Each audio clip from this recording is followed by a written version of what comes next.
All right, today we're thrilled to have a repeat guest joining us. He's got 4 years of legal experience, a deep background in journalism, and a passion for constitutional history. Dennis Brennan is back on the show. Dennis, it's great to have you back. How have you been? I've been great. Thanks for inviting me back.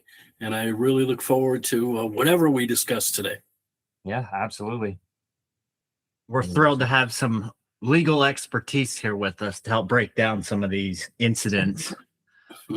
Let's start with Henry Nowak. Stunner. Handcuffed after being stabbed and being read his rights when he passes. It blew my mind that the police didn't bother to even check if he had been stabbed. Just said, I don't think you have, mate. Yeah.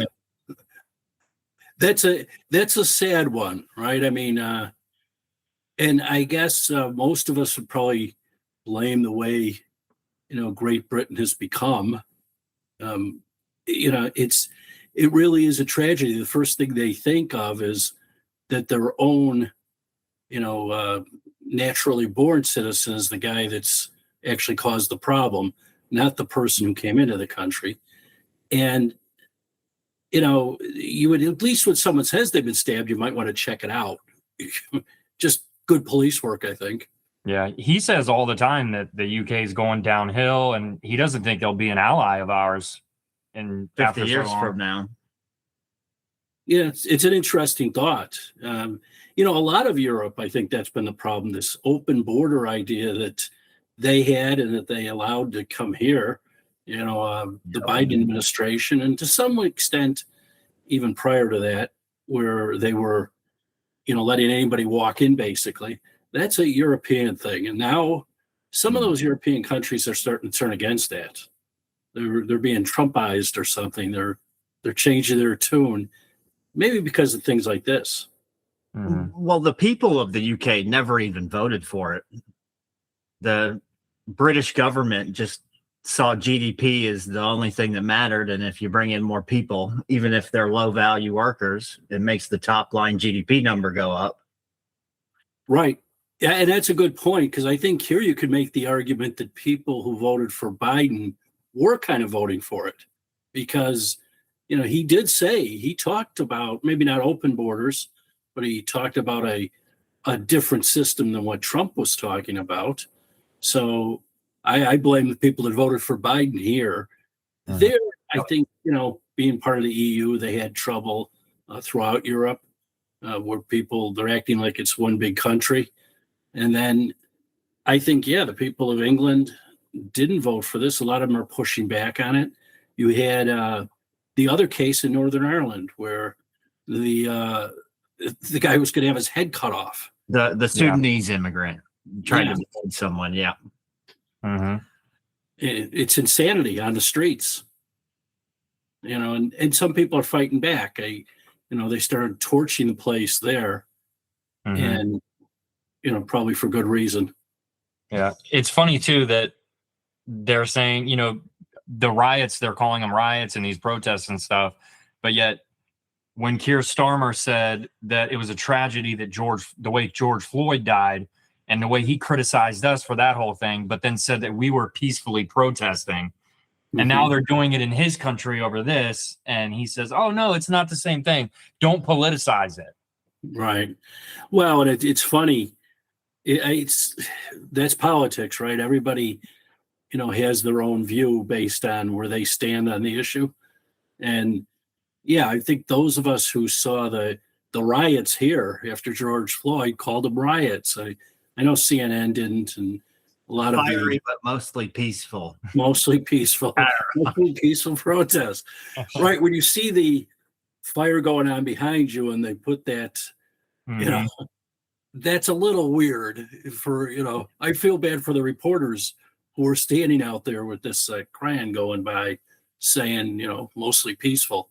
It doesn't look peaceful. And for people that were, affected in those areas, they would tell you it's not peaceful. It's funny that when they look at their own, they have a different response. So that's on them. Yeah. Do you think we're in danger of getting to the same place as the UK is, like with immigration here? For instance, if Trump doesn't, or excuse me, if a Republican doesn't win the next election and we have a Democrat in there and they just open the borders up again, are we going to be looking at the exact same thing that the UK is struggling with? It's a good question. I think, yeah, in a way, Trump saved us. Yes. And I think basically people were demanding it, but I think, by and large, the left didn't care about the demands. So I would suspect it would go right back. I think also what we've realized over the years with immigration or illegal immigration is it's a funnel into better voting representation for the Democratic Party. We used to look at it and think, I bought into some of the excuses when people would say, well, Republicans want it for cheap labor in the, in the businesses. Like, oh, that kind of makes sense. Even though we know an awful lot of Democrats own businesses. So I don't know why we're buying into that. But, as time went on, you realize, oh, they're counting these people with the House representation on the census. Yep. So they get 10, 15 more districts. I think 15 was the number I heard. And, why wouldn't you do that when you're within, less than that on who's going to control the House? So, yeah, I would think they would go right back to it. And I think some of the politicians on that side tend to believe in that. I mean, I don't know if Joe Biden, what he believed, but his people did believe in open borders. I'm not sure. When Biden ran, I don't think he was all there. I don't know why anybody thinks it just happened. Yeah, they make it, Jill Biden's walking around saying she had never seen it before or after that debate. Are you kidding? I saw it 20 times before and probably 100 times after. What are you talking about? During the election. That's how he won. Right. In the first election, he hid. He was in the basement and he never took questions. And where Trump was talking to everybody so you could diagnose him easily. And I think the fact that, Biden was their candidate, but he was almost a Manchurian candidate. He was just put up there for other people to take advantage of the situation. And they did. And the open border policy, I think, was believed by people like Kamala Harris. I think all the contenders that would run in 2028 are pro-open borders. They may pretend they're not, because, if you took a referendum vote, the American people would say, no, shut it down. But yeah, they're not going to do that. And if Gavin Newsom ends up running, we can guess how he feels. I mean, we talked about on the last episode, the Spencer Pratt and Karen Bass, the LA mayor election, all those ballots were coming in and all of them were going to Nithya Raman and none of them were going to Spencer Pratt. And then I don't know if you saw this either. There was something on those mail-in votes about their taxes, and every single mail-in ballot had where they agreed to pay more in taxes, and it actually passed just off of those those ballots. Oh, I didn't know that. Yep. Yeah.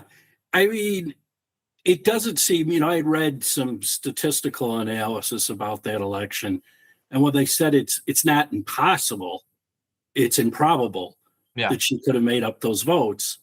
But, when you mail a ballot to everybody that's ever been registered, and some people are getting them at multiple addresses, it's not that hard to cheat. And when you don't have to show an ID for it, it's just ripe for ripping off the system, and the system is a fair vote. Do you think that's by design? Oh, yeah. Are they trying to steal it? It sure looks like that. The problem is they'll always say, well, you can't prove it. Well, no kidding, because I don't have the power of a grand jury to impound all your ballots. I don't have the ability to send out investigators to every single person that sent in a ballot and say, did you vote? And you got to do it right away, because some people forget whether they voted or think they did. Yeah. So it's a massive job to try to figure that out. But I would say it's certainly possible to steal the election. And they've done it in smaller numbers throughout the country. It's, Chicago's notorious over the years, for not only getting people on the ballot by just round table signatures, but they also have, perhaps stolen some votes here and there. So we played a clip in our last episode where a guy was interviewing people on Skid Row in LA, and all these homeless people are out there telling him that there was people coming by like every day offering them money to fill out a ballot for them or have them go vote. These homeless people are getting paid $2, $3, $4, $5 to go down and vote. And he's like, oh, they were telling you who to vote for. And all of them are like, yeah, they told us to vote for this person. And they gave me $2. So yeah. And that was going on in the 60s on Skid Row. People they were registered to vote. They were voting for themselves, theoretically. But, how would you know if the ID is like a library card or a gym membership? You can get a gym membership card from somebody in anybody's name. That's easy. So it's a shame that they don't care about having fair elections because they know they can control it. It's, would Spencer Pratt have been a good mayor? He wouldn't be any worse than these two. Very true. I think he would have done a good job. I kept saying over and over again, every time I heard him talk, I liked him more and more. So, and it seemed like he wasn't focused on the letter that was next to his name. He was just, this is what I want to do to make the city better. So, and I think that's how he got a lot of traction. But in the end, when you don't fully align with the left, they push you out. And that's what happened to him. And I know it was funny. There were people saying, well, he doesn't have, government experience, or he doesn't have experience doing anything. And it's like, I think his response was something to the effect of, well, Mayor Bass's experience was letting the whole city burn down. Whilst he was on vacation. And, and the experience of the councilwoman is that she wants to let him have fentanyl next to the schools and all these drug users using drugs by the schools. I thought it was a great response for a guy that's not really a politician, because it does matter. What experience matters if it's bad experience. I think that was his bottom line.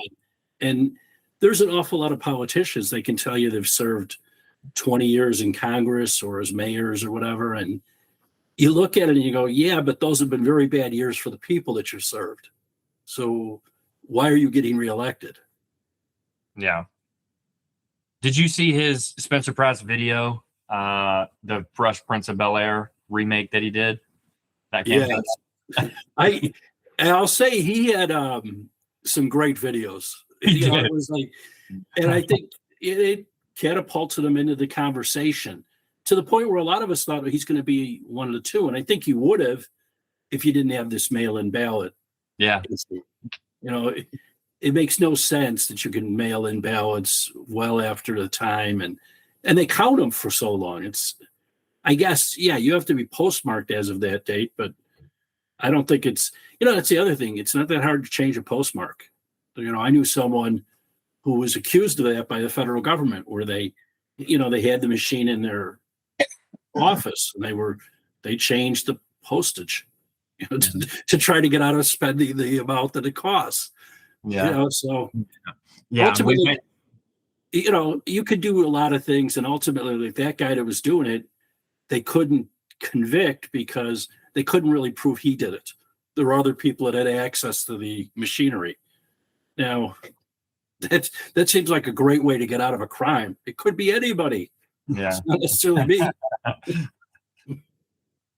All right, I want to get into Karmelo Anthony in this trial because the response has been a bit insane. This has kind of been framed as a racial double standard, and they're comparing it to like Kyle Rittenhouse. What were your thoughts on the incident? I didn't think race had anything to do with it, but how did you see it? Yeah, I mean, I think the only way it had anything to do with it was Karmelo Anthony being over in that tent, intentionally, perhaps causing, some trouble. Why he was over there makes no sense. It's not your team's tent, so get out of here. I think, when I first heard it, that he was going to say self-defense. There's everybody knows, although I've heard some attorneys say otherwise after the fact, you can't, if someone pushes you, you have a right to defend yourself up to the same amount of force that they've used. So he could have pushed back, he could have punched him, something like that, knocked him down. But he can't pull out a knife and stick it in his chest. That's kind of overdoing it. And I think people, they think that's self-defense. I worry about. I actually hope that they don't believe that and that they're just being idiots and trying to make it a racial issue, because that's the only explanation. You can't honestly think that's self-defense, because if you walk in any major city, you get bumped. Some people, I think, bump you on purpose. They give you a shoulder here or there. I certainly, when I was bumped, I never thought about, gee, I can now go and strangle that guy, jump on his back, and self-defense. Why would you think that? Yeah, you certainly can't sit there in a tent that's not supposed to be yours when all the coaches said that's a huge unwritten rule. It's a big no-no. You don't go under another team's tent, and you can't sit there and incite by saying, touch me and see what happens. Like, you can't start off with that and then claim self-defense. Right. Like, you're basically starting the fight. And I mean, they asked him to leave and he said no. The whole he was getting bullied thing and that he was bullied. It's like, okay, well, you've never met any of these kids before this day. So how were these kids bullying you? You can't just assume that's what was going on. And why are you walking around with a knife? Right. Yeah. Now they're trying to say it was some kind of weapon that you tighten cleats with. I don't know what it's called, but it doesn't look anything like a knife. And they had the knife in evidence, so I don't know where they come up with some of these arguments. I think the other thing they were saying was, and it was Jasmine Crockett was one of them, that it was an all-white jury. And it wasn't all white unless you think everybody that's not black is white, which maybe she does. Yeah. That's quite the take, because I think most people that are Hispanic or Asian are going to say, no, I checked the other box. Yeah. She was also one of the ones saying that it wasn't a knife. It was a tool, and he only stabbed him once. So. Yeah. She hit like the grand slam of stupid opinions. She said something about it was a small knife. Yeah. It's like, what? Yeah, the small knife. And it was only one stab. Right. It doesn't matter. That really matters. He died. Like, you killed someone. Somebody has to take accountability for it. Right. It's big enough to penetrate his chest and hit his heart or whatever it hit to kill him. So if the roles were reversed and Austin Metcalf was under Karmelo Anthony's team's tent, would Karmelo Anthony's family be defending Austin Metcalf? I highly doubt it. Yeah, it's a shame, because I had read where Karmelo Anthony, nobody can understand what he was doing there. Like, he wasn't a typical troublemaking kid. Yeah. So it's like, why are you doing this? Why did you even go over there? Most of us, it's a long time since I was in school, but I know enough. You don't go on the other side. You stay on your side. Yeah. And I saw an interview with the judge too, and the judge was saying that he felt like, from the few talks he had with Karmelo Anthony, that he seemed like a good kid. He seemed like a nice, good kid, and he made a terrible mistake, and that the jury got it right. Yeah. There was no doubt that's not going to work, self-defense. And I know some people have brought up, why didn't he testify? I suspect he didn't testify because when he was arrested, he said, yes, I did it. And probably other information we haven't even heard that would be used against him. Often when you hear, well, a defendant's not testifying, yes, because they've opened their mouth and they've talked to the police and other people, and now we can use that, and it's not going to help them. I mean, there was no way out for him, I don't think even testifying. Maybe it would have lessened his sentence, but, he could have gotten a much stiffer sentence already. I think it might have helped him like to lessen his sentence if the jury could have seen him and like humanized him a little bit. But yeah, like you said, when the cops got there, he said it's not alleged, I did it. And then Right. he asked them as he was being arrested if it was self-defense. Like he was asking the cops if it was self-defense. And Like if you don't know that, then it's probably not self-defense. and he was very confident that the other kid wouldn't die. He Yeah. was adamant that he'll be fine. Yeah, which seems like a very naive position. If you stick a knife in someone, if I was sticking a knife in someone, I'd expect them to die, especially in the chest. Yeah. Maybe you don't know if you hit him in the leg or somewhere in the arm or the shoulder. Like, oh, okay, I don't know. But yeah, right in the chest. I mean, it's not just the heart in there that you could hit and seriously hit somebody. So I just, the whole thing to me too, that I don't understand. Now he's trying to claim that he needs a public defender because he doesn't have any money, because Give Send Go cut off all that money now that the trial is over. And it's like all that money that they got before, where did all that money go? You know, that's a good question because he had a public defender for the trial, which I thought the money was supposed to be used for the defense. Yeah. And not that a public defender couldn't do a good job. I'm not sure anybody could get you out of this. You know, if Johnny Cochran was still alive, what's he going to say? I mean, what's the rhyme with a knife? It's not going to really work. I think sometimes the facts are just impossible for any attorney. And maybe that's what they looked at. But yeah, I've seen things on social media about where the money went, and I couldn't verify that any of that's true, but it's houses and things that don't really benefit Karmelo Anthony at all. So, and whoever that, I don't know what that guy, like the pastor guy or something that was hanging around with him, like when Austin Metcalf's dad tried to go to their thing and he wanted to, sit with them and pray with them, and they kicked him out. And the spokesperson for the family was like, how dare he show up here? It's like, you're not helping yourself by kicking the dad out of the victim. Yeah. And there's been a lot of silly comments, I'm not sure who it was that said, might have been Jasmine Crockett again, but it might have been one of the ladies on The View. They're all kind of silly. Yeah. Saying that, Austin's family has never felt the way, that Karmelo Anthony's family is. And it's like, he's dead. They feel worse. Yeah. Right. I think they had a pretty bad day when they found out, and many after that, probably every day after that. How do you go on when you're any child, as the parent? You don't want to see that happen. I mean, most people want to die before their children, and they certainly don't want their children killed.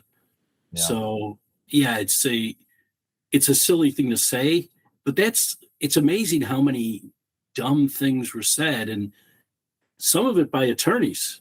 I was amazed to find out Jasmine Crockett's an attorney. I didn't know that until that goes back to that good experience versus bad experience you're talking about, right? Well, that's true. We used to talk about that. There'd be, people who would say they worked for 20 years as a prosecutor or public defender, and they had all these trial experience. And it's like, yeah, but it was bad experience. We saw you. You were not very good at it. Yeah. I didn't think that guy sitting over there who, has done 3 trials, but he's really good. So, yeah, that's often used when we're, we still elect judges in Illinois, and that's often I have trial experience. Well, is it good experience? Because it might not be. Mm-hmm. Yeah, I don't even think that, even if the jury would have come back and lessened the charge, like dropped it down to manslaughter and given him a smaller sentence, I still don't think that it would have even made a difference in the whole race thing. Like if he wasn't found just not guilty and let walk out of that courtroom, there was going to be people outside protesting and saying that the system's racist and it's just because he's a black kid. So, right. Yeah, unfortunately, I think the people that were doing that rousing it up, and they're probably doing it to raise money for some cause, and what do we have? It becomes kind of like the Black Lives Matter movement. An awful lot of money was raised for that movement, and some people gave it thinking, oh yeah, this is a great cause, to find out that the leaders, maybe use some of that money for their own purposes. Most of that money, yeah. Yeah, it's like, that's not what I gave. I didn't give the money so you could have 3 mansions. I gave the money to fight the fight, So yeah, they were gunning for, to make this into a racial thing. It didn't matter with the facts, like saying it's an all-white jury. It's like, no, it's not. And, I don't know what the percentages are, the demographics in that county, on how many black jurors you would have or not have. Right. But you're not entitled to a jury of everybody of your race. Yeah, and I saw a video of an attorney saying that, an attorney in Texas saying the same thing. He's like, when they say you're entitled to a jury of your peers, it does not mean that if you're a black guy, you get 12 black jurors. That's not what that means. We assume everyone is equal, so your peers are everyone, not just your own race. Yeah. Well, you could take it the next step, right? If I'm a regular criminal, then I want a jury of my peers. I want 12 guys that are also criminals. Yeah. Who are going to sit there and say, that's not too bad. Yeah. In that case, if I was ever on trial, I would say that I am a bisexual, lesbian, African American, and I need 12 people that are the same as me. So, and they have to be transgender as well. That's the only way I can get a fair trial. Right. Well, and people, and there's no doubt at times people don't get fair trials, but it's gotten a lot better. Certainly after the Civil Rights Act in the 60s, there's a history where people didn't get fair trials. This guy had a knife. He stabbed him. He said he did it. I'm looking for a defense here. And the self-defense one, I don't know. If he thought of that, you can't let the client come up with a defense. Yeah. And maybe his attorney had no choice. It's if the prosecutor wasn't willing to give a deal, or maybe the family wasn't willing to take a deal, because this does strike you as one, like, okay, we're going to drop the charge of something else, but you're going to have to do time. You're not walking out of here. Yeah. And I saw that he was offered 10 years.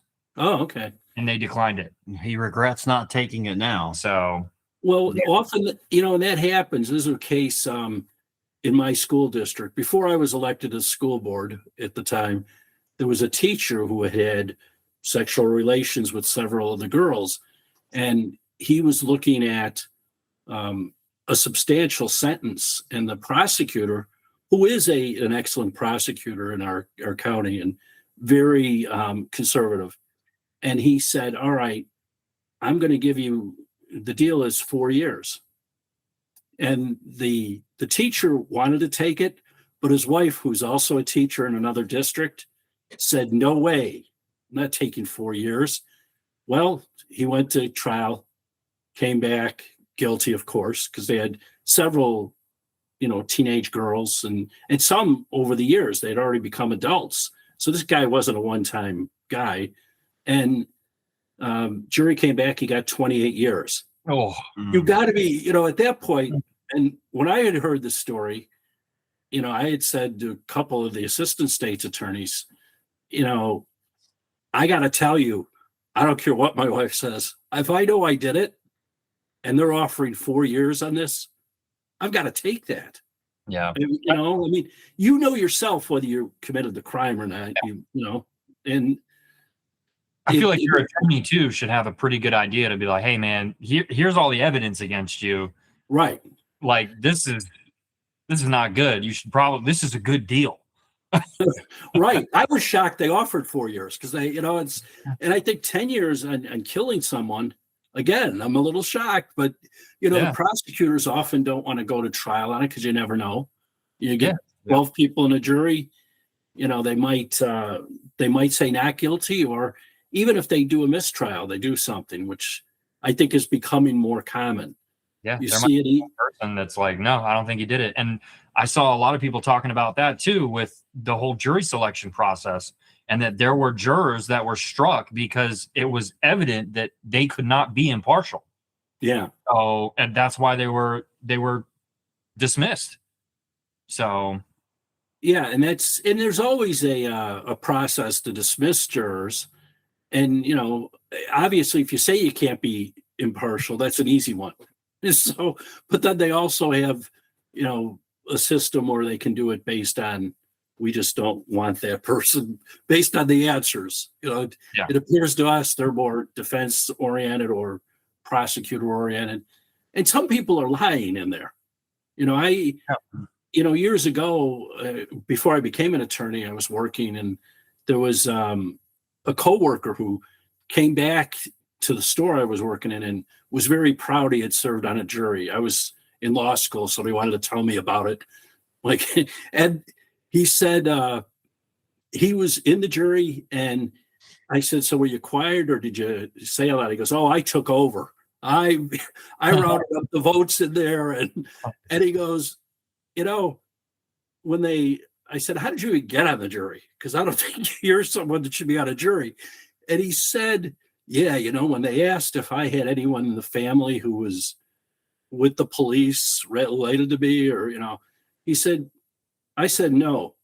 And he goes, "But my uncle was a policeman, my cousin, he named like 3 or 4 people." I'm like, "Oh my God, yes, the defense doesn't want you." And yeah. it turns out, this is the guy in there getting the jury to go along with his idea, and his idea is warped. He's on one side. So, I don't know the facts of that case, whether the guy was guilty or not, but I always thought, my God, how do you almost have to investigate. And if you have enough money, you can, investigate the background of jurors so you know more about them. I don't think the public defender's office is doing that, but Yeah. Yeah, my wife had jury duty a couple of weeks ago, and she loved it. Like, she was super stoked that she got picked. And me and her are both former law enforcement, and she was like, "Yeah, they didn't ask." She was like, "They didn't ask me if I knew anyone that was in law enforcement," because we both have a bunch of friends that are police officers, and like I said, we were both former law enforcement. So, but she was super excited that she got to do it. So some people just want to do it. And we watch a lot of Law and Order SVU, and our favorite scenes are the court scenes. So was it a civil trial or a criminal trial she was it was on? a criminal trial. It was a DUI. Oh, I'm surprised they didn't ask.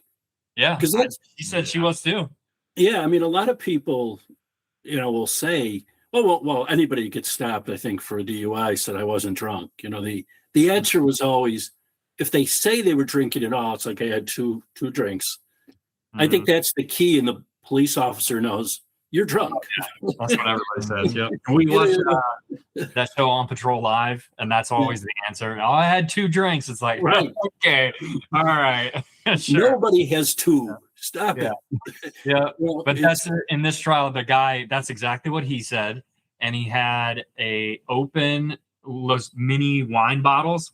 He had an open one of those in his pocket, and it had a little bit left in the bottom. And he said that he was at a car meetup, and he found some kids with it, and he took it from the kids, and that they were the ones that drank it. That was his answer. That's why he had it. And then later, when he finally admitted to it, when he blew on the breathalyzer, he said that he had a beer before that, and the only reason that he blew was because he had only had a couple sips, and the only reason he blew over the legal limit was because the alcohol was stuck in his grill. That was his reasoning for it. He defended it. My wife said it was the most hilarious thing she's ever witnessed. Just watching him. And she even said in that case, it was a white cop, and he was on the stand, and this guy is questioning him. And every time the cop would say something, he would look at the jury and be like, "You guys see this, right? You see this, right?" And he kept accusing the cop of being racist. And the judge had to tell him, "All right, chill." So, yeah, that's a little over the top. I don't know. Yeah, I don't think you're going to win that argument, either with the cop at the scene or with a jury. At some point, it's like, dude, they have you. Yeah, exactly. Yep. She said they went back to deliberate, and whoever the foreperson was like, all right, let's take a vote. So they voted on the open container thing first for the wine bottle, and everybody was like, I mean, yeah, he had an open bottle of wine in his pocket. There's So video of it, yeah. and they were like, all right, well, what about the DUI? And they're like, I mean, he blew a .1 something, so like he was pretty far over, and he had caused an accident. Like that's why they were there. He hit somebody. So they're like, yeah, I mean, you shouldn't have been driven. Guilty. I wonder, was he in the position like he had other convictions and he couldn't just plead out or make a deal? Because that seems like something they have you. It is the Karmelo Anthony thing. We have the knife. You said you did it. We have a guy that's dead, and other people are saying you did it. I mean, even some of Karmelo Anthony's witnesses, I know one of them right at the end, they asked the question like, who was at fault? Oh, it was Karmelo. Yeah. It's like, what? And there were black kids on the stand that were saying he was in the wrong. Yeah. So it's very making it about race. I don't know. I mean, and they were there. I mean, that's the thing. So they're there, they're witnesses, they see it, they testify honestly. And the people outside have no idea of anything, but they're trying to make money or cause trouble. And, you know, they're pretty good at that. Yeah. But like I thought there was a reporter that said that that Karmelo Anthony was jumped by 4 of the kids on Austin Metcalf's team. And that's how the whole thing started, is that he got jumped and that's why he stabbed him. It's like, okay, but there's video. Like they played the video in court and that didn't happen. So why are you telling people that it did? Well, I think it's the social media thing. People make things up. There's a story, I think it was today. I shouldn't say story. It's on social media. There's a rumor going around. It's basically like in the old days before social media. Hey, did you hear about so-and-so?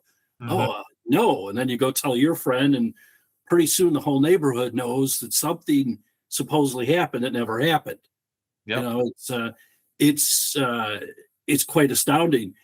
But, you know, which today I saw, though, that there's an older white woman who claims that the victim lunged at Karmelo and fell on top of him and fell on the knife. And I'm like, wow. Nobody testified to that. What are you talking about? She claims she saw it. Like, well, why would she even be there? And of course, all the junior attorneys on the internet are saying, well, why would she lie? Well, to get attention would be one way. Number 2 is she doesn't know she's lying. Maybe she's just a mental case. Yeah. I'll take A or B. I don't know. Somebody says something on social media that is not fact checked, and they just immediately go, "Oh, okay, well that must be true," and then they repost it, and it spreads around, and then you run into somebody that's like, "Oh yeah, that kid attacked him, and he fell on the knife." And we talk about the narrative all the time about how the media tries to get in front of stuff so they can sway public opinion. I mean, we saw that with the Michael Brown case where they said he had his hands up and that's not to shoot, which ended up being completely false. Yeah. Right. Go ahead. Well, unfortunately, the media does exactly what we're talking about. You know, any rumor they hear, they treat as fact. And then you're like, wait a minute, that's not a fact. It's, you know, as I was alluding to earlier with that money, there's a lot of stuff on social media saying the parents bought homes, and I don't know if that's true. I haven't seen any documentation on that yet, but enough people are saying it that it spreads and everybody believes that's what happened to the money. For all I know, the money's still in that fund. I would hope so, but the only thing I saw about it that was confirmed, I saw from the actual like donation site, Give, Send, Go, that they had paid out money to the family. But then as the trial was going on, more donations were coming in. Those donations were still being held by Give, Send, Go. Once he was found guilty, they shut it down and sent the money back to the people that donated, because they were like, at this point, he's been found guilty, so the campaign has to end. So, and they returned all the rest of the money, but the family did receive money. We just aren't sure exactly where it went. And if he got $500,000 or $600,000 like they claim he did from before the trial, why did they have a public defender? Like, that makes zero sense to me. Right. It doesn't make any sense. I mean, except like I said, maybe there was just a determination that a high-priced attorney is not going to do you any good here. But if that's the case, then take the 10 years. Yeah. Or negotiate something in that. Because I think at that point, if you're looking at 10 years, you're young, maybe you can make a good, presentation. Apparently he could, according to the judge and other people that watched the case. You can, make that presentation, apologize at the trial.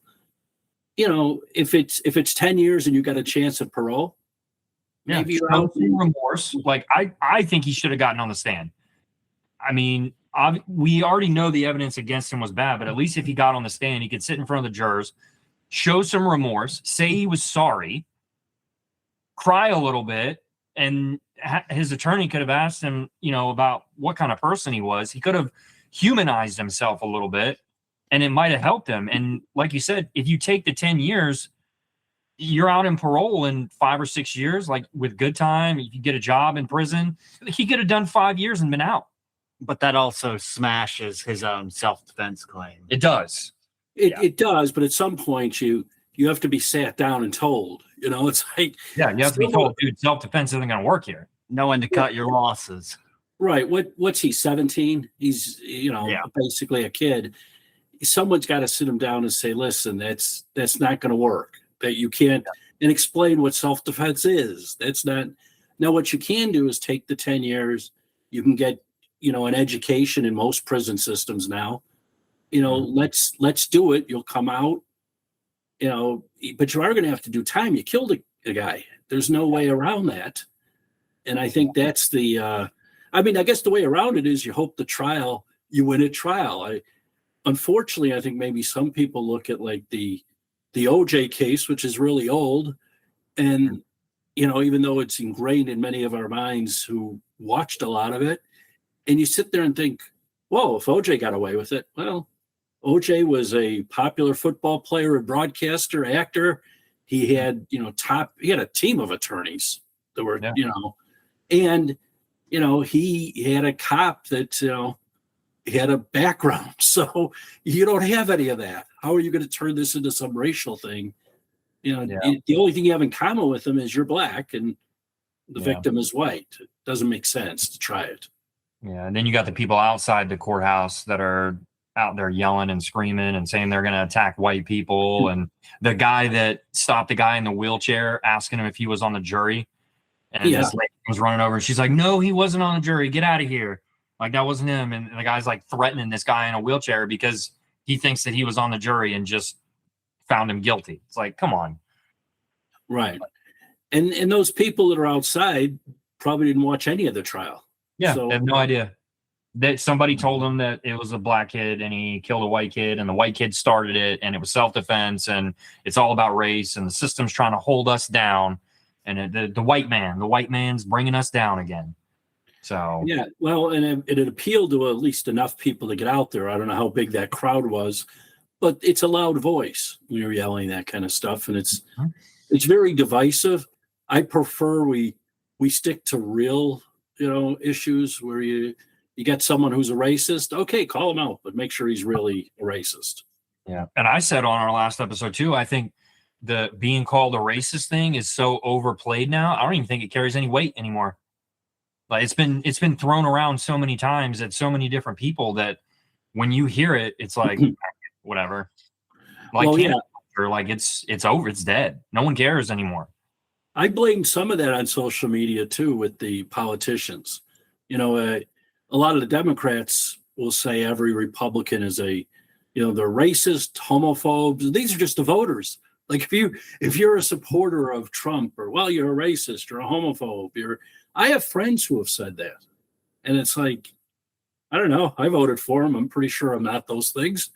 And it's kind of, there's no argument when you're using those terms to describe your opponent. I mean, how about we save it for real racists? I mean, find a guy that's doing something. It's the same way with the Nazi and fascism stuff. And then they're supporting a candidate in Maine that has the Yeah. An actual Nazi tattoo. right. And At some point, don't you have a little principle and go, we've been calling these guys fascists and we've been saying Nazi. Maybe we can't back him. I don't. Yeah, and the ladies on The View said that too. The ladies on The View said he's a bad person. He has a Nazi tattoo. He cheated on his wife, but you should still vote for him. That's the insanity. I saw where Bill Maher did too, and I've become kind of a fan of Bill. Us too. Yeah, We're going back to being a fan of his because he's been saying a lot of normal things. He's not as woke, but he does slip back into being silly liberal at times because he thinks it's more important to have a counter to Trump than whether a Nazi is going to be in the Senate. Yeah. I think at this time, it's up to the Democrats. He should have been urging them replace him. First of all, they shouldn't have voted him in.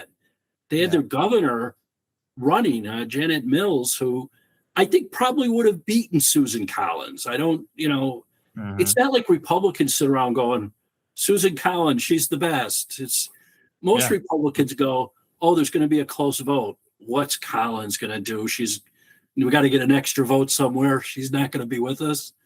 And, that's why you have 53 because you don't count on her, and so why put up a Nazi? I don't understand that. I mean, out from the fact he won the primary, I get that part, but why do you have these people putting their own reputation on the line, whether it's Bernie Sanders, AOC, basically now Bill Maher, who has been kind of logical. I know he's to the left, but he's been pretty good on a lot of issues.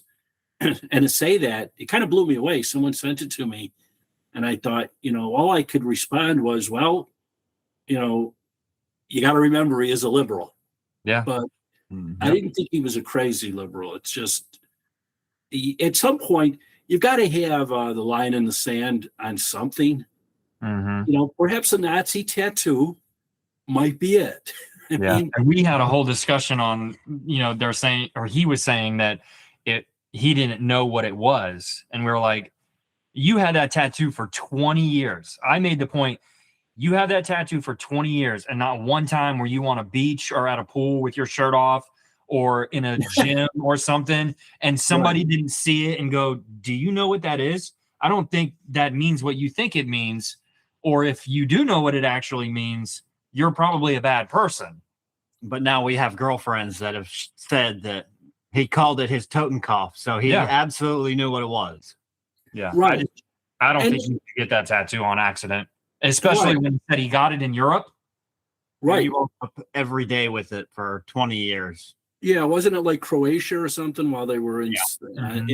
And, it strikes me, though, he claims, well, it was on the wall. It's like, well, wouldn't you ask?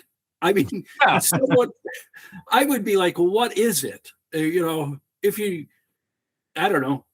Now everybody would probably get it in the cell phone and check Google Images and go, what is this? Like, why you see Chinese, are you just going to get a tattoo of something Chinese without asking what it means or what it is? Like, I'm an idiot. It's like, oh, I agree. So Chinese guy is just, you would, it doesn't make sense. I suppose you might get some tattoo artist taking advantage of someone with words in a different language, but if you're going to get this whole insignia and, which I guess people who are familiar with Nazi history know pretty well, I just don't believe it. And then over the course of all that time, like you said, nobody mentioned it to you, and then you would change it. Not a few months into your election. Yeah, once you had to tell your campaign organizers, oh, hey, here's all the dirt that might come out on me. Right. Which is where we found out about the text messages to the other women, and then his Kick account where he's been messaging people, and his profile picture on that platform, he's got his hand covering that tattoo, so you can't see it. So he knew it was bad when he took that picture, or he wouldn't be covering it up. So right. And the other thing I kind of stole this from social media, but someone mentioned all the movies about Nazi Germany and the soldiers and SS guards, because I guess this comes from the death camp guards. Wouldn't they have it somewhere on their uniform, on their hats, or on? There's somewhere where they're wearing it. In all those movies, if I saw something on, I don't have any tattoos, but if I saw something on there that looked familiar, I'd be like, whoa, wait a minute. I have that. How do I have a? And I have a tattoo on my arm that people can see, and it's very clear what it is, but people still ask me what it is. Yeah. Like it's a family tree thing, but people will say, oh, what is that? So if anyone saw that tattoo, especially if there's someone that has tattoos, they would say, oh, hey, what is that tattoo? Somebody would have had to have asked them about it. You would think so. And, remember with the controversy over Pete Hegseth, where he had some religious, the cross, I think, and they were saying it was white supremacy. And he's like, no, it's not. But he knew what it was. Yeah, he knew exactly what it was. And they he were didn't trying get it covered up. Right. They were trying to turn it into something else. He's like, no. Yeah. Now, there might be white supremacists out there who get the same tattoo. I'm sure there's, killers who have a little heart tattoo. That doesn't mean everybody that has a heart on their, chest or on their arm is a killer. It's kind of silly. And it doesn't make sense, but anymore, that's the way it is in politics. People, if it's your guy, I guess you believe it, no matter what he says, no matter how silly it is. It's like, okay, let's remember Bill Clinton when he said, I did not have sex with that woman. An awful lot of Democrats said he did not. See, he didn't. Then it became, well, what is sex? And how do you, it's like, what? I know I'm old, but he's older. Well, how's he coming up with this? And it's how you define certain words, whether it's sex or how you define is and what. Okay. And they all defended that, to their death. It didn't matter. So probably shouldn't be surprised by one little Nazi tattoo that he's had all this time. Yeah. It's funny too, what you said about you have friends that have said, the things about being racist or bigot or homophobe. My wife has a friend. She was a big Charlie Kirk fan. And she has a friend that after he died, she is on the other side of the political aisle and was telling my wife that how could you like him? And he was a terrible person. And like anybody that supports him is an idiot. And he was racist. And it's like, my wife's like, we're friends. Like, me personally. You really think that I'm a racist? Like, right. And that's the problem with name calling. Yeah. It's not like when you're a little kid and you're calling the other kid fat because he is. He knows he's fat. You know he's fat. Yeah. This is, you're calling someone, it's about their character. Yeah. And it's all based on you vote for Trump or you like Charlie Kirk. Yeah, when Charlie died and they were all over the internet, that's when I really got into Charlie Kirk, looking up. I mean, I knew who he was. I'd seen some things about him. But, I probably have seen virtually every video there is of this guy. Yeah, me too. Because of people saying he's a racist. He said this, and I'm looking for, when did he say this? What did he say? Yeah. And when you find out what they're really talking about is they've got it wrong. Yeah. It's. Yep. They took a small clip, they cut it to where it makes it look bad. But then when you watch the whole thing in all of its context, it's like, oh, okay. He didn't say that he would be wondering how a black pilot was on the plane. That's not what he was saying at all. Right. So, and that's a good example because that's one of them. It's like, how can you support that guy? Well, hey, I think he was doing a lot of good. Now, it was a lot of good for the Republican Party, the conservative movement, but he was also, I think, doing a lot of good for just free expression and public discussion where, all of a sudden you have students in a college or a high school coming out talking and discussing issues and maybe learning something in between there, and having different opinions. There were people who vehemently disagreed with him and he would talk to them. And that was the whole thing too. If you disagree with me, you get to come to the front of the line. Yeah. Step So, up. And, and he had a knack of doing that compared to, I've seen other people try to do it. And mhm, it's, he had a gift of doing that. yeah. It's almost, I compare it kind of to the Tonight Show. You had Johnny Carson was really good at it. Mhm. Everybody else, well, he was really great at it. Everybody else, you had some guys that are good, okay, some are awful that have tried that format. They're just not as good. And I Mhm. think you see people doing the same kind of Charlie Kirk format, and it's just not as good. I think it's him. Yeah. It's hard to replicate that. There's a lot of people too that are like starting to do it. I think the closest one I've seen of people that are, going on campuses and talking to people, the closest person I've seen that talks kind of the way Charlie did and handles it is Will Whip. Okay. Steven Crowder as And well. yeah, Steven Crowder is a really good. Steven Crowder's whole shows, those are really good too.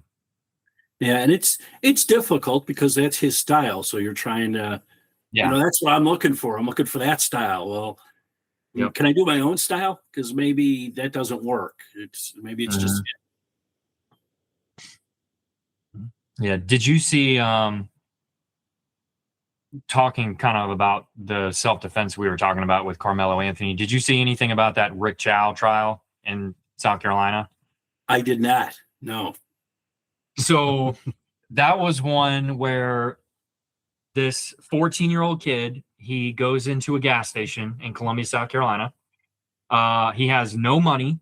He has a book bag and he has a gun, a loaded gun. He walks into this gas station, and Rick Chow is the owner, and his family, his son works there, and his wife works there. And they tell the kid that he has to leave his backpack at the door because people come in there and steal. So anybody that comes in with a book bag, they make them leave it by the counter. So the kid leaves the book bag by the counter. He walks to the back. He grabs some water bottles, goes to put them in his pants.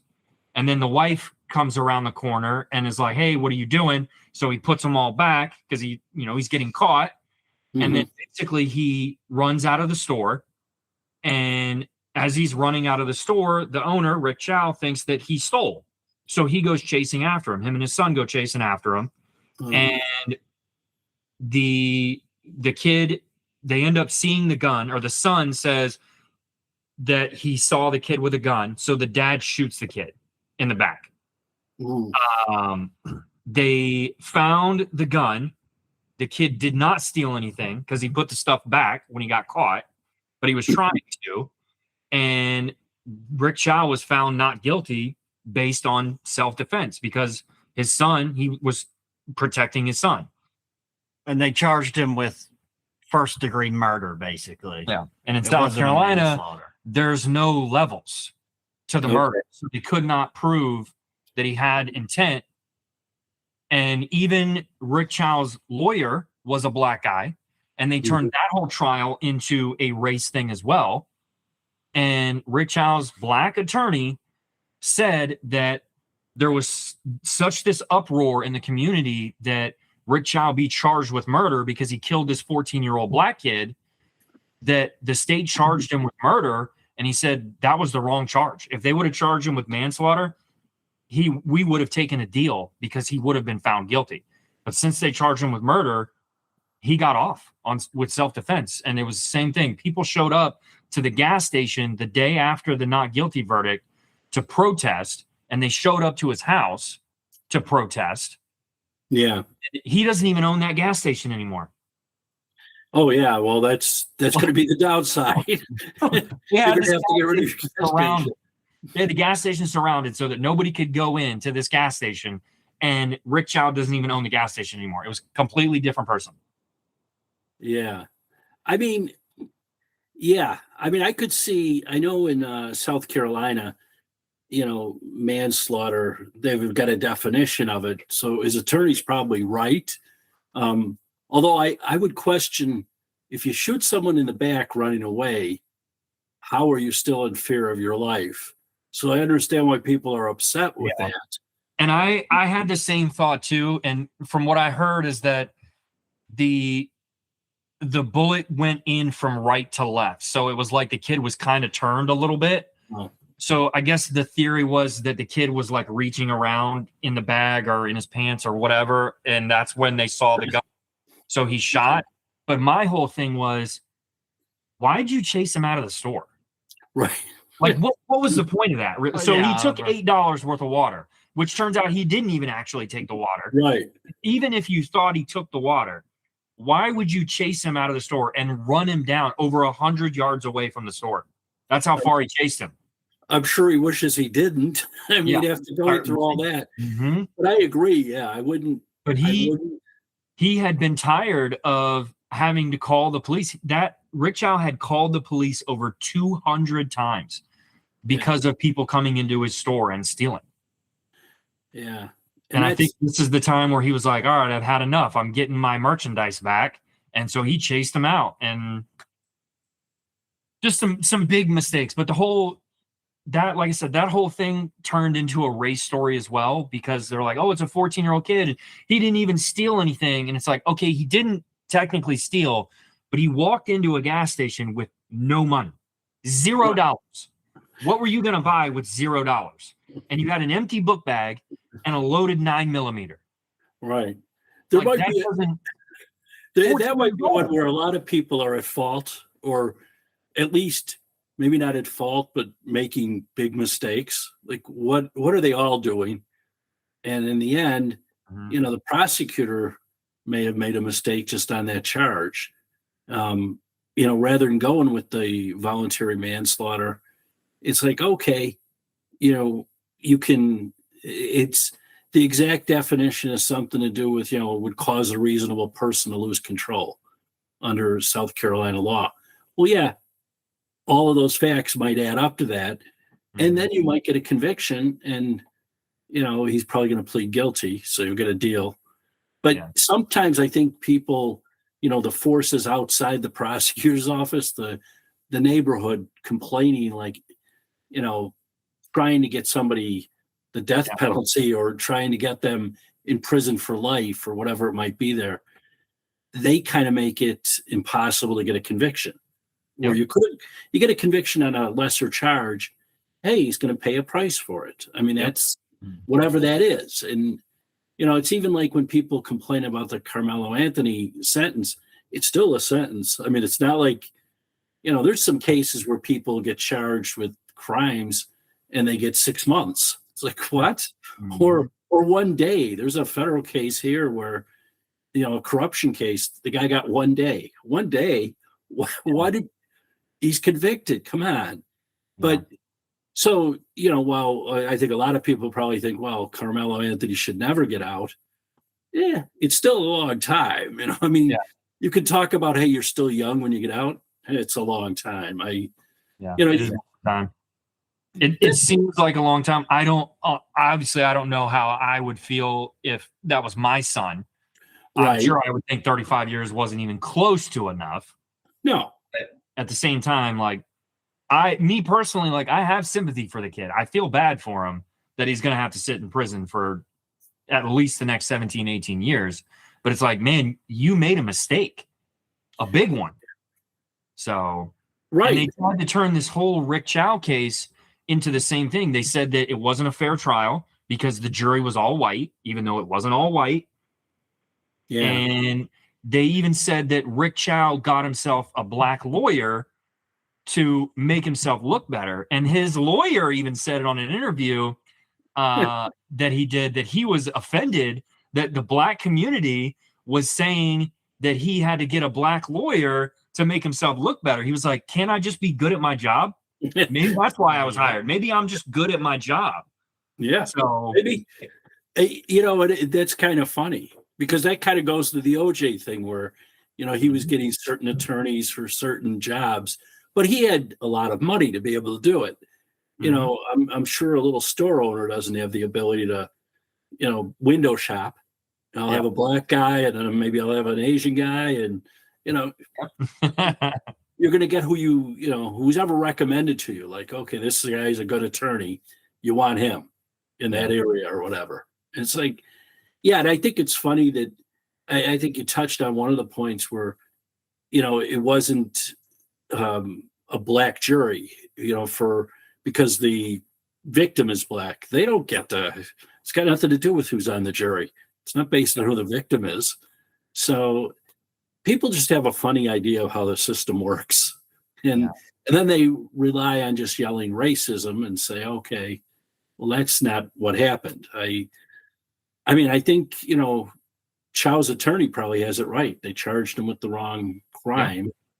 And unfortunately, I think that happens more than it should, because sometimes prosecutors are worried about being reelected, and they're taking the pressure and saying, okay, I'm going to charge this guy because I don't want to look like I'm giving him a lesser charge because the victim's black. And I don't know what the prosecutor is in that case, but if he's a white guy, he's probably feeling that pressure. Yeah. And I thought it was funny too. Like I said, with the Rick Chow's lawyer and him saying, can I just be good at my job? He's like, does everyone think that I was a DEI hire? I was just hired because I'm black. He's like, can't I just be good at my job? Possibly you could be good at your job. Apparently he was good at his job. Yeah, he was. Yeah, he was. Yep. And he said that too. He's like, I'm a good attorney. I'm a good lawyer. I charge a lot of money and people pay it. So he's like, I must be doing something right. Well, yeah, he got this guy off. He must have had some part in that. Yeah.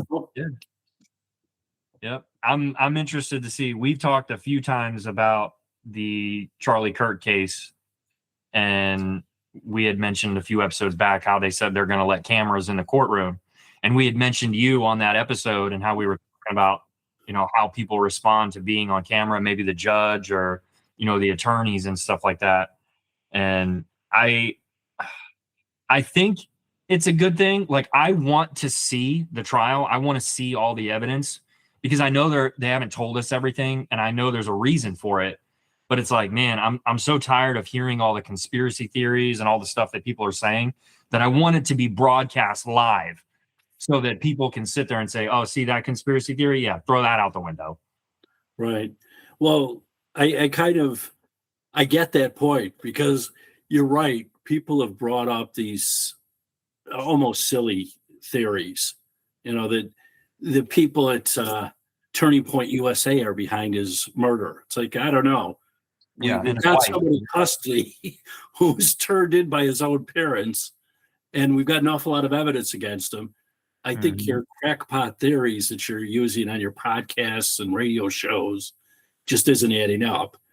And unfortunately, I think we've talked about before, these people spread these theories because conspiracy sells. Yeah. You guys want more viewers, more, come up with some conspiracy theories and run them out there. It's no matter how crazy it is. It's like Charlie Kirk's wife. Yeah, we know you've gone through this and your husband's killed at a young age. You've got these kids now on your own. But here, we're going to rip some theories at you that actually put you in the center of the blame. And see how that goes for you. So it's really fair. And people don't care. All they care about is, I can make a little money by being a conspiracy nut. And that's basically what they are. Yeah, and then they make Drewski makes the joke about her, and everybody says, oh, it's all in good fun. And then we just have the Kevin Hart roast, where Tony Hinchcliffe and Shane Gillis made some jokes about George Floyd, and suddenly now it's an issue. Now it's an issue to make jokes about stuff like that. Right. So. And I think it was Tony Hinchcliffe who said that George Floyd is looking up at us. Yeah. And it's like, I thought it was funny. It was a good joke. And it was also a good joke when Pete Davidson made the Charlie Kirk joke. And we said when Drewski did his whole skit about Erica Kirk, like, I watched the video, I thought it was hilarious. Like, it was funny. It was comedy. You can't pick and choose what's funny. Just because it's not funny to you doesn't mean it's not funny to somebody else. You don't get to define comedy for everyone else. And maybe laugh at yourself a little bit as well. Yep. Well, and it's funny, Chelsea Handler was one of the people complaining. Yes. Although she was out there. Vile stuff she said. Right. Yes. And not only at that one, but at other, some of these other roasts, with the Tom Brady roast, they were talking about everybody having sex with his ex-wife and things. And people were doing it to Kevin Hart's wife, who's sitting there. Mm-hmm. I actually watched both those roasts. I better get a life because I don't know. I'm watching roasts like they're good. And to me, some of it's funny, some of it's not, according to me, according to what I think is funny. But you should be allowed to say whatever you want. Yep. And I bring up this quote from Rob Schneider all the time. I don't know if you've ever seen this. In one of his stand-ups, he tells a joke, and somebody in the crowd says something. He goes, Are you mad? And the guy's like, yeah, I'm mad. And he's like, oh, okay, well, in America, free speech isn't the speech that needs to be protected, isn't the speech that you like. It's all the speech so that the government or you doesn't get to tell everybody else what they get to hear. Yeah. So he's like, if you don't like what I said, then write an act and get up on stage and sell out a crowd like I just did. Well, and that's the thing. Some comedians, no matter what they say, aren't going to be funny to individuals. Exactly. Yeah. Whether they offend you or not, there's some I just don't find funny, without naming names. But there's some, no matter what they say, I'm laughing at. And, other people are like, what are you laughing at? So that's the problem with, maybe the good thing and the problem with comedy is it's very, personal on what you think is funny. Mm-hmm. And I don't think you can't really be a comedian and be offended. That's why Chelsea Handler, I guess she's a comedian, right? Again, funny one. Yeah. Well, I don't think she's funny, but other people apparently do. She's made some money doing this, so she's, somebody must like that comedy. They have her up there, on a roast. That always reminds me of a Chris D'Elia comedy stand-up where he's like, it's really weird to me that people get offended when a comedian tells a joke, because if you really think about it, you paid me to say it. He's like, you're getting offended at a joke where you paid to be here. He's like, it's a joke. Like, that's what it is. Right. So, yeah, if it's in a comedy show, I don't know what you were expecting. He's like, it'd be like if you walked up to me and said, hey, Mr. Comedian, I'm going to give you some money and I'd like you to tell me a joke. And then you tell the joke and he goes, wow, that's racist. I'm offended. And then you storm off and get mad about it. It's like, that's what it is. You paid money to get in. You knew you were seeing a comedian. Did you really think you were going to laugh or agree with everything they said? Like, yeah. Well, what I wonder about, I don't know if there's anyone like this anymore, but Don Rickles, for how many years, Rickles had, like, his whole routine was attacking everybody and making fun of including people in the audience. Yep. And you're like, would you go to that and be offended? Because there's a good chance he's getting you if you're anywhere near him. Yep. And it's the same thing. I think a lot of comedians that do that well, that can make fun of everyone, those are the ones that do well. Dave Chappelle, like, he does really good at, like, he makes fun of everyone. I think Cat Williams does the same thing. There's a lot of them that's what it is. And I'll watch all their stand-ups, and when they're making fun of white people and they say certain stuff, it's like they're stereotyping, but it's true. Like, it's funny. Like, right. Well, it is. And sometimes, and I think Dave Chappelle is, probably the best right now. But there's also things he says. Like, there was one comedy routine he did. I don't remember the name of it, but he just sat there talking about, like, George Floyd. And it was like, what the hell am I watching this for? This is awful.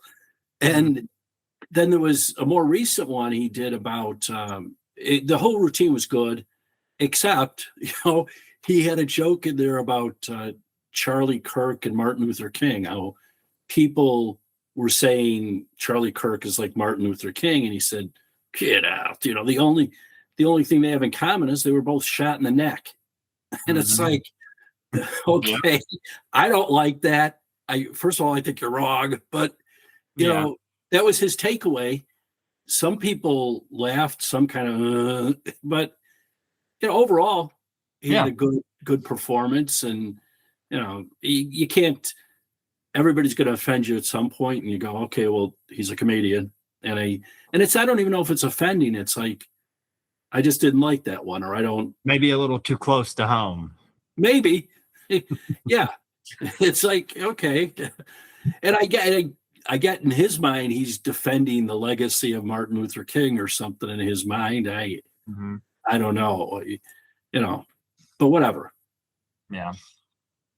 It's just like with all jokes, like you're never gonna please everyone. Like someone's gonna be offended and some people are gonna laugh. And it is what it is. But if you really think of, I think the most vile stuff that people say is when they're in a room with their friends and they've been drinking or they're just hanging out. Like the joke people make about if anybody ever read their group chats with their friends. Like you make all these terrible jokes with your friends, but when a comedian gets on stage and says it into a microphone, people say they don't like it. And it's like, you've made that joke before. You just don't want to admit it. Right. So you've made that joke about someone, like you said something that would offend someone at some point. So for you to get offended and stand up and interrupt a comedian's show because you didn't like what he said, it's like, it's really not that big of a deal. Yeah. And there are, it may be worse when it's another comedian, whether it's Chelsea Handler. Wanda Sykes was complaining also Yeah. about, and what's interesting is she had just made a joke at the Golden Globes about Bill Maher, and, it was basically, I think her so-called punchline was something about a little less of that, which I think meant a little less of him being normal and, making sense and going back to what he used to do. And Chelsea Handler's a comedian. Like for her to get up there and tell all those jokes, like she would have to know that there were people that were offended by what she said. But then she gets off and says that Shane Gillis and Tony Hinchcliffe are racist because of what they said. Right. What? And she said one of them, I don't know which one, that there was no punchline. It's like, well, you just did the same thing and there was no punchline. Yeah, she made a joke about, I don't remember if it was, I believe she was talking about Shane Gillis, about the joke about wishing that he had been aborted, wishing that his mother would have aborted him. Yeah. And then she called him birth control just by the way he looks. And those are easy jokes, but some people are going to laugh and some people are going to go, but the idea of like, coming down on some other comedian, I think, Gillis, when Chelsea Handler did it, I think he kind of just shrugged it off, saying everybody's going to try to get something out of this, because I think he's been to this rodeo before, where he was, kicked off SNL. Yeah, and it's like now he's hotter than he ever was, and you're like, okay, I mean, he's hilarious. Yeah, no, some people think he's hilarious, some people think, and and then some, I guess, are really offended. But isn't that every comedian? I mean, I've had people say, I don't know how you like Seinfeld. Well, I liked Seinfeld before the show went on. I mean, in stand-up, I thought he was great. Doesn't mean everybody thinks he's great. I'm sure he's got a lot of people that think, boy, he is awful. Yeah. But what are you going to do? I mean, I see where he had coming out of the Knicks game. He had a quick one-liner with, someone trying to get hey, can we get a free Palestine? And he kept walking and said, it doesn't exist. And, now I think that's funny. I'm sure he's serious about it, but I also think it's funny. And, the guy doing it is, social media trying to get clicks on it. But, he's been putting up with that stuff. There was another clip of at one of his shows where some guy was being removed and he was yelling stuff about Palestine and whatever, and security removed him. And Seinfeld says to him as he's leaving, yeah, and you know what? You paid a Jew for tonight. So, yeah. Yeah. Hey, I don't know why the guy's there if he hates Jewish people. What are you doing? It's just have you seen that comedian Ben Bankus? Have you ever heard of him? I recently, yes, like in the last probably month, as I saw him, and I did. I thought it was funny. He's funny. I think his whole shtick, and it is hilarious, is like he's actively looking for liberals in his audience just to piss him off.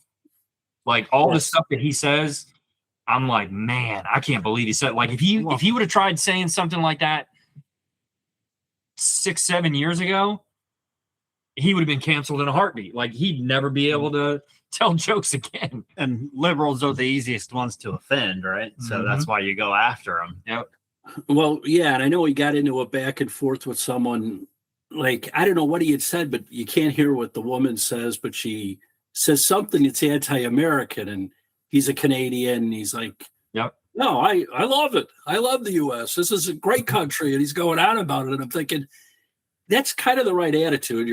You're in the U.S., you're making a lot of money. Yeah. I don't know what her problem was. You know, it's this negativity, you know, towards anything that's pro-American. It's the same way. I don't know if you guys watched any of the UFC. Yeah, I watched it. Yeah. I caught the last three after the Stanley Cup. I turned it over. Good thing everything was delayed, so I was able to see three matches. And I'm not a big UFC fan, or I wasn't. I should say I am now. After watching those last three fights, especially the last one, I was like, oh my God, these guys, this I like. I mean, what I remember seeing when it first started with MMA and UFC stuff, it seemed like a lot of getting people on the ground, twisting them around, you know, and they're tapping out. You know, it's almost wrestling. But this was like quick jabs to their face. The one guy can't see. Yeah. I guess I like ghoulish. There was some really good fights last night, and the whole spectacle of the whole thing was awesome. Like with the military band and like all the Medal of Honor guys that were walking out with the fighters and stuff, and all those heroes. And I mean the flyover. I saw a video clip online where somebody posted that liberals actually have to try and pretend that this isn't so cool. And it was just a video of like the end of the national anthem and the flyover coming over. And it's like, that's so cool. And like, how can you pretend that you don't like that? And now you have the European liberals in the country for the tournament with the World Cup, and they're getting their first taste of it, and it's blowing them away.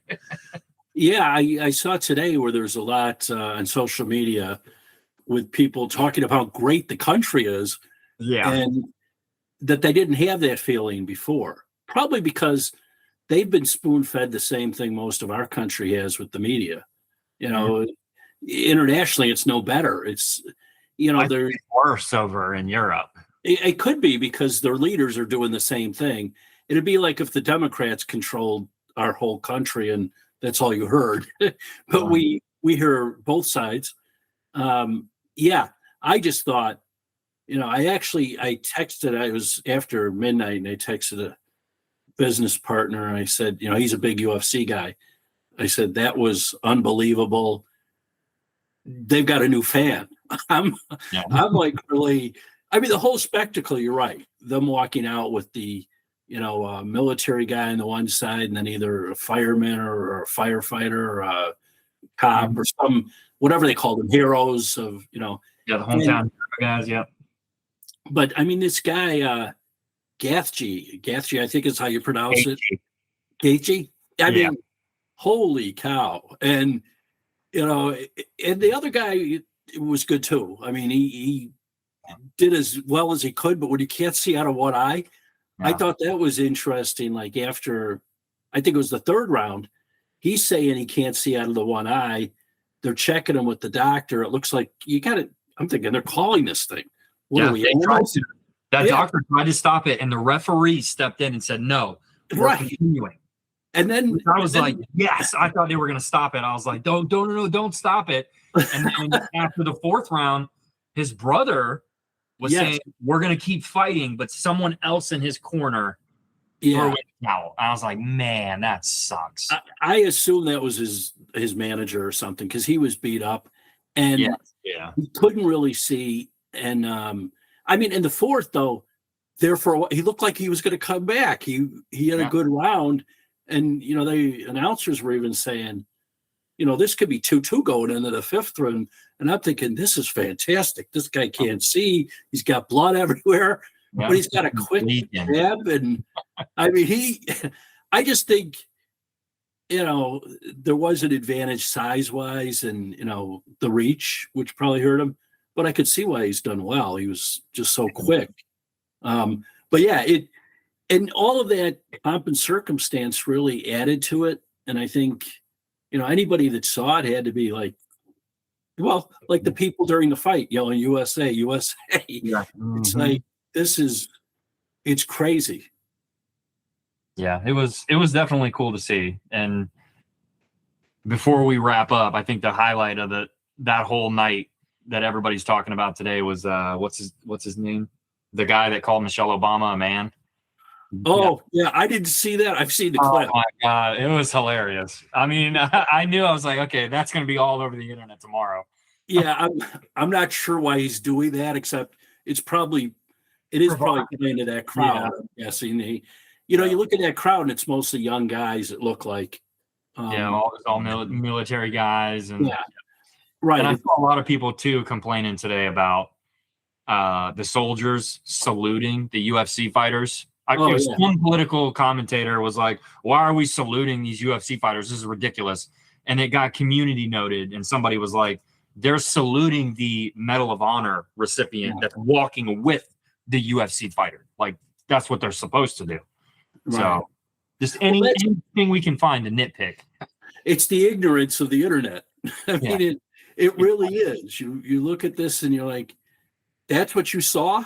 You didn't see the heroes that are the announcers were clear on what those guys were, and I don't know what else you can do to educate people because they see what they want to see. I saw a lot of complaining about wasting money. It's like, hey, dudes, we're paying these guys whether they're here or not. They're just they don't get overtime. Yeah. So it's silliness. It all comes down to they should just say I hate Trump and leave it at that. That'd be the orange man bad.